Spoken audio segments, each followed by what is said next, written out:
thought I'd try to do in this talk is a lot, actually, in 20 minutes. I want to give you a little bit of my personal background, which is also kind of the history of computer graphics in some sense. My own career sort of grew up with computer graphics, and also in the process teach you something about how I think research works in general. And you'll find that actually everything you need to know about how research works is really in The Wizard of Oz, as you'll see. So the history of computer graphics really starts with the quest for realism. This was a big, big topic for a long, long time.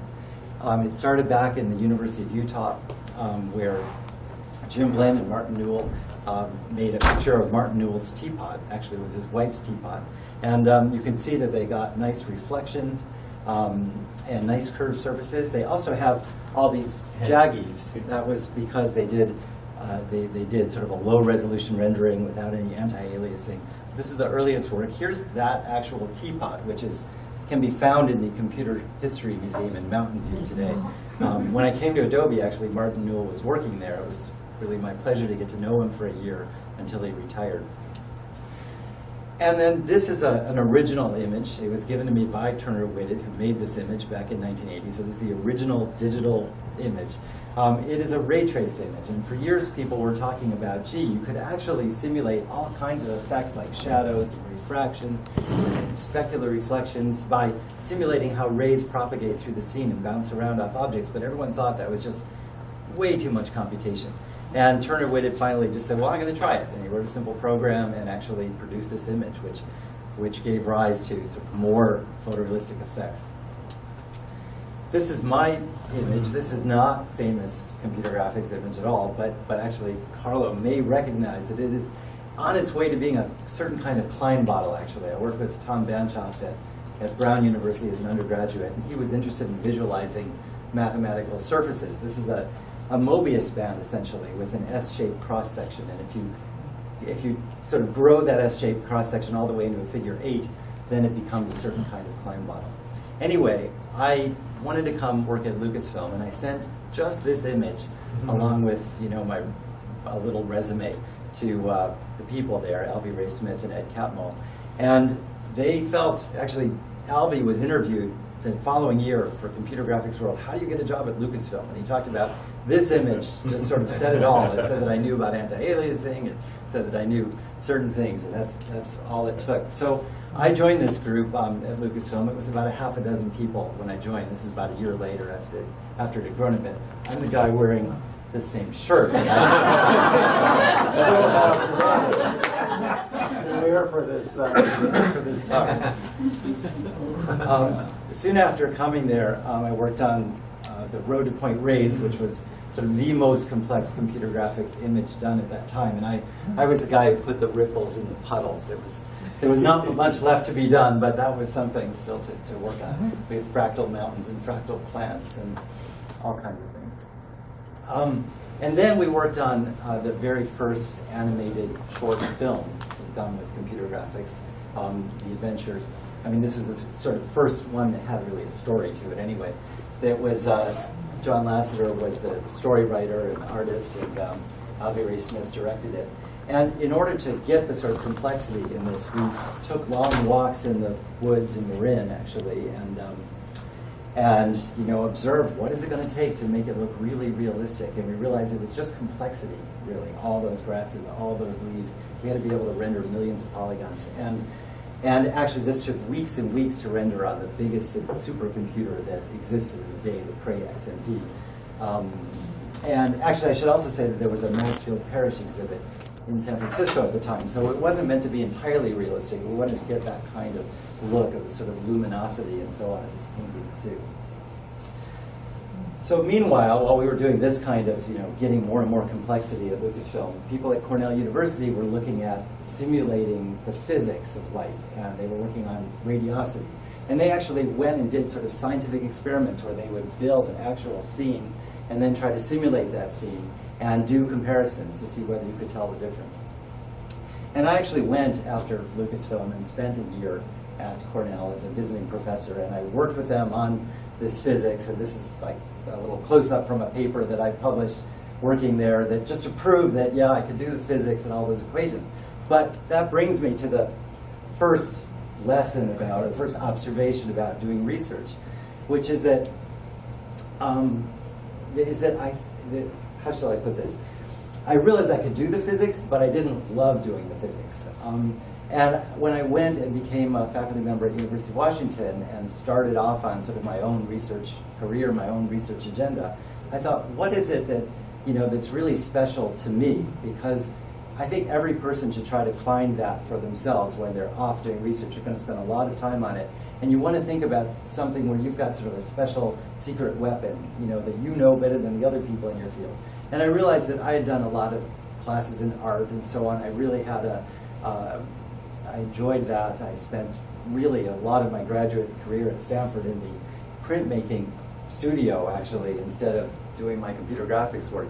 And I thought, actually, there might be some benefit in combining art and computer graphics. So as I thought about it more, I realized that everything had been sort of focused for this quest for realism, but really there were lots of reasons to think about what became known as non-photorealism, or sort of illustrations, and about communicating well. So I started looking at how you could use illustrations instead of photorealism, and I realized that, for instance, in books that explain things, people will use diagrams rather than photos because you can annotate them better with arrows, and they're sort of clearer. They don't have realistic effects that would just distract you. They're great at helping you focus attention, like this pen and ink rendering. Your eye naturally goes to the part where more detail is in the scene. They're often used for clarifying and simplifying shapes. For instance, anytime there's a medical atlas, it will use illustrations. They're great for exposing parts that are hidden in the context of something else. This was from a brochure that I picked up when I was looking for a car around that time. And they're great at showing that an idea is actually approximate, it's not finished. I actually visited Dale Chihuly's studio in Seattle when I was working there, and he's a great glass maker. And they told me about how he would go around and sketch out to clients what he would create for them. And I said, oh, we're doing these realistic effects on glass, would that be useful? And I said, oh, no, we don't want that, because then our clients would look at the picture and they'd look at the actual sculpture and say, these aren't the same, and they'd complain, whereas these rough sketches, they would be perfectly happy with whatever they got. Same as architects. Yeah, same with architects, right. And also they can sort of, illustrations give a kind of vitality to a scene too, and this is an illustration by Jack Lambert, who's a professor at Cornell. I took his illustration class. So the challenge then became, how can we use computer graphics to communicate most effectively? And I started by looking at areas where there were some well-established conventions, like pen and ink illustrations of architectural scenes. And we noticed that one of the difficulties there is that the same black strokes have to be used to convey both the texture of a surface and the tone of the surface. So you can't just gray them out if you want a lighter thing. You still need to draw with black strokes. So we created these kind of prioritized stroke textures that you would use just a few strokes if you wanted a light scene, and then you would, say, fill in the bricks if you wanted it darker, and then hatch over if you wanted it darker still. And we had a procedural method that could, starting with a 3D model and a light source and camera, would produce these kinds of illustrations. And you can see that there are effects like putting lines between, say, the dividers and the shade behind it that you wouldn't necessarily see in a realistic scene, but an illustrator would draw them in. So it could do these kinds of non-photorealistic things as well that help in the communication. And then we went on to look at watercolor, and I used some of what I learned at Cornell about how to make, do realistic effects based on actual things. So these are real effects from watercolor, and we did a Navier-Stokes fluid flow simulation and everything in order to be able to achieve all the same kinds of watercolor effects. And then we were also able to do automatic watercolorization. So you could start with an image, and then there was a procedure by which the computer would iterate, and it would look and see where it needed to be lighter, and it would add more water there, and where it needed to be darker, and it would add more pigment, and it would do a kind of wet and wet simulation on different glazes. And here is a little video, which I may have to go over here to click it,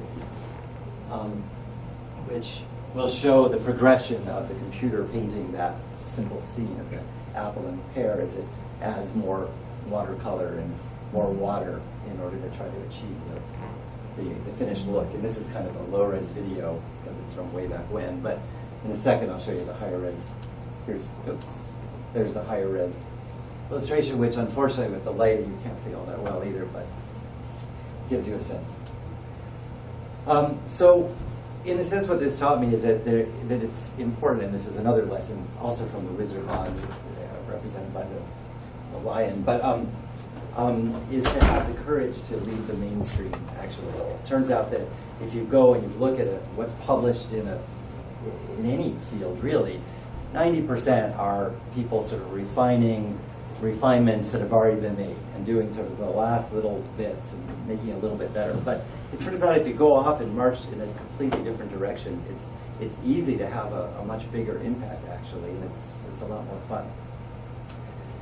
So by this time, everyone was starting to do non-photorealistic rendering, and people were doing, pastel, and they were doing all these other effects, and I was starting to get bored with it. And so I wondered whether there was some way we might do this more automatically. Like if someone gave us an image A and a watercolor version A prime, could we take another image B and without knowing anything about watercolor, just synthesize what the B prime might look like by analogy? And it turns out that you can do this. And the way we do it is we basically combine little bits of this image to create this image by looking for corresponding areas between A and B, and then sort of pulling the corresponding areas of A prime and creating B prime. And it turns out you can use it for lots of different things. Like if you give it a grayscale image and a stippled image, you'll get a stippled result for another grayscale image. Or a low resolution image and a higher resolution image, you can get kind of a simulated higher resolution result.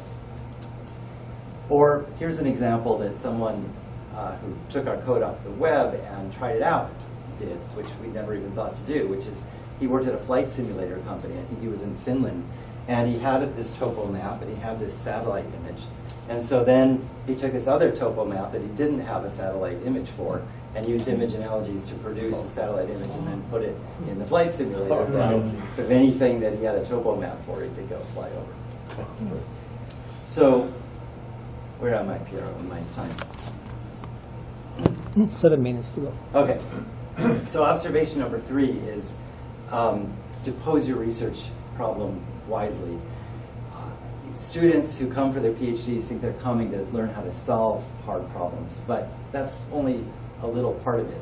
The more difficult thing is to learn how to pose hard problems well, and that's how I always knew when my students were really ready to graduate, when they were posing good research problems themselves and not just solving the ones that I was posing for them. As part of learning how to do that, I taught a class at University of Washington several times, which was based on a much better class that I had taken at Stanford with Don Knuth, who's one of my heroes, on how to do research. And in that class, we would work on posing good problems. So one of the versions of the class, I had a theme, which was basically how do we bring a sense of beauty and aesthetics back into our lives using computer graphics. And the motivation there is that, these are a few pictures of the natural world. This is Tahiti with my kids. This is Costa Rica. This is Guatemala. So some photos from my travels.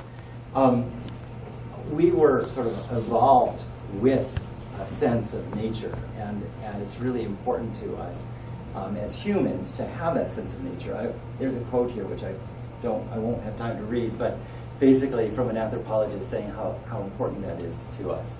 And at the same time, the population of the world is moving increasingly into cities, and we recently passed a point where more than half of the Earth's inhabitants now live in cities, and that trend is continuing. And when you look at our cities, they don't have a lot of nature in them. And interestingly, the tools that we use to create our cities are reflected in them. Bill Mitchell, who was the Dean of Architecture at MIT, told me that whenever he sees a building, he can recognize which CAD tool was used to design that building. And Carlo has designed several buildings, and I'm sure he has. Angela and Alan, who designed so the hall, they said the same thing. They walked down Market Street. These are the buildings that have been done with Autodesk. Right. So the question then, that was sort of the thing. Oh, here, one other point is that early manuscripts all contain beautiful ornamentation, and yet once the Gutenberg press came into existence, all ornamentation virtually disappeared from the page. So the question is, now we have these powerful computers to help us design buildings, help us create documents. How can we use the computer to bring good design or ornamentation back into our lives? And so over the course of this seminar, we looked at different problems in this area. The first problem we looked at, well, that brings me to rule number 4, actually, which is to solve our problems, you use the best tools you have, strong collaborators, and above all, perseverance. I think Dorothy exhibits all of those qualities very well. So one of the problem-solving tools, then, is to narrow it down. One of the things that we looked at was ornamentation. How can you ornament the page? Well, there's all different kinds of ornamentation. So the first thing we did is a taxonomy of it, to notice that you can classify ornamentation by different things, like, for instance, by the geometric region that it fills, whether it's a band or an open area of the plane or a closed area of the plane, and so on. And also by the design element type, whether it's flowers or plants or animals or artificial elements. And so we had a narrower version of the problem. Actually, different groups in the class worked on different versions of the problem that they had to pose. But one of the more successful was to look at floral ornament within panels and see how we could generate those. So panels are like closed regions of the plane. And it turns out you can execute a simple rule that always looks for the biggest area that hasn't been filled in, and then execute a growth rule for essentially a plant that will fill it.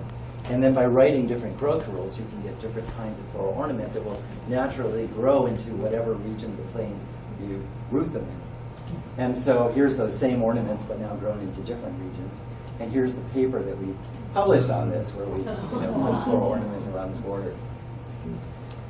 A second problem that we looked at was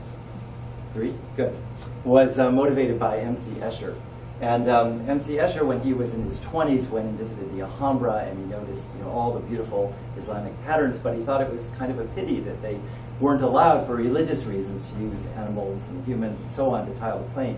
And so, of course, he made lots of beautiful tilings. So I said to the class, can we solve this? Can a teapot, the canonical computer graphics object, tile the plane?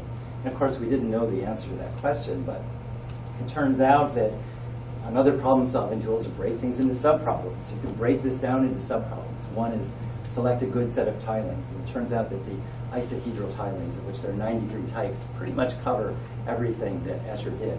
And luckily, Victor Grunbaum was an emeritus professor at the University of Washington. He was retired, but I was able to bring him in. He kind of helped us out a bit, and he wrote the Bible on this book. And it turns out, so the second thing would be to find parameterizations of these tilings that keep them isohedral, which is a fairly straightforward exercise. The third thing is to define a measure of closeness between two different tiles. And then finally, optimize toward a goal shape. And so you can start with all 93 different isohedral tilings, and then start deforming them all and see what's working best. And you deform them all in such a way that they remain tilings when you deform them, but you try to get toward the goal shape. And then, so you have the computer doing this through a simulated annealing algorithm, and gradually you start realizing some aren't going to work, so you can put your computational power where it's more likely to help. And then you finally get sort of the best result, and then that's your tiling of the plane. So we tried it on lots of things, like Tux tiles the plane, and Teapot tiles the plane. These are, of course, slightly deformed versions, but they can tile the plane. And Escher himself tiles the plane. It's kind of nice. Finally, returning to the Islamic star patterns, that was the third sort of project in the class, was to look at how we might design those. It's an interesting mystery, almost an enigma, because this was a secret that was passed from master to apprentice and eventually lost, how they designed these tilings. It turns out that we found that you can basically define them on a certain class of regular tilings using a kind of procedure. And this is where perseverance pays off, because the paper was rejected 1 year from SIGGRAPH, where we wanted to publish. We developed it further. It was rejected a second year. We developed it further. We finally got it published as a journal paper. But because we had to keep working on it, we made it more and more interesting. And we finally ended up defining these patterns in something known as absolute geometry, where basically it will work over the sphere, or it will work over the hyperbolic plane, or in the Euclidean plane equally well. So each of these patterns can work over the sphere, or they can work, here's a Poincare projection of the hyperbolic plane, and they work equally well in all of these different domains. And then bringing this full circle, Nathan Myhrvold, who was the CTO previously of Microsoft, and started Microsoft Research, was building a grand home and had his own water cutter to cut metal and things like that and to make gratings for his windows and his heating vents. And he used our software to design his own star patterns that he actually cut into these things and put into his house, which was fun. So that is the end. The final observation then is that it's worth it to embrace hard problems. That, you know, whether you're a PhD student where you need to find hard problems in order to graduate, you're not going to get a degree without finding and solving hard problems, or in your life where, you know, hard problems are going to find you, it's worth it to really truly embrace them and live them, and that's how I want to review in this talk. Thank you.